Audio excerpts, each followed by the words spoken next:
Senin 5-6 balang var. 5-6 balang içinde biri senin жүрөгүңө дагы эмне сүйкүмдүүрөөк болушу мүмкүн. Дагы жакшыраак көбүрөөк жагышы мүмкүн, сүйүшү мүмкүн, дагы көбүрөөк. Андан пайгамбар дагы эмне болгон жок?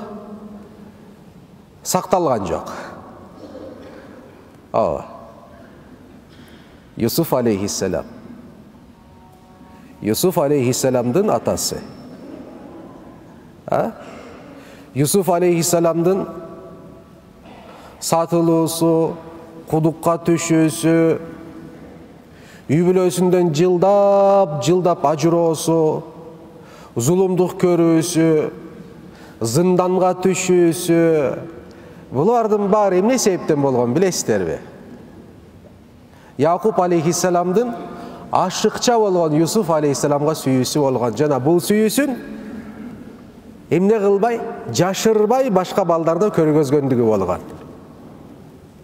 Ошончолу көргөзүп койгон Якуб алейхиссалам башка балдары кызгана баштайт дагы Юсуфту эмне кылыш керек? Өлтүрүш керек деген чечимге чыгарыштыбы? Ооба, чыгарышты.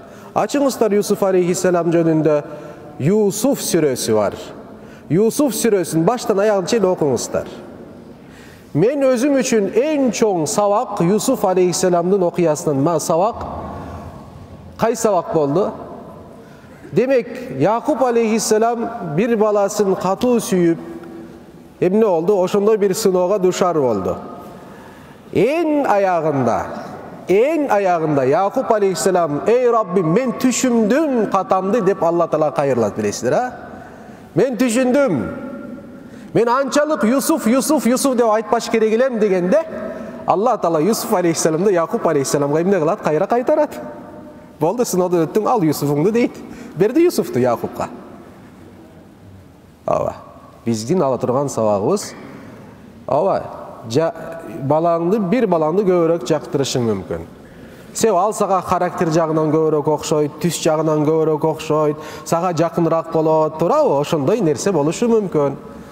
Бирок эч качан башка балдардын алдында сен аны көбүрөөк сүйө турганды эч качан көргөзбөйсүң.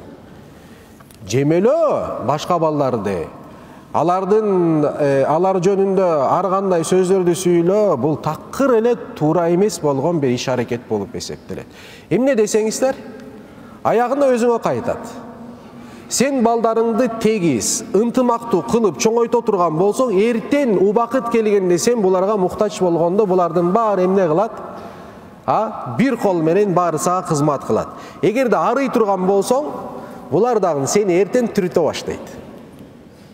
Сен түртөт. Тигини көбүрөөк жактырган ошол карасын дейт. Тигиндей болду деп эле бири-бирөөгө атандашып, бири-бирөөгө жамандык кылабыз деп сени колдонуп коюшат. Напси ошондой нерсе.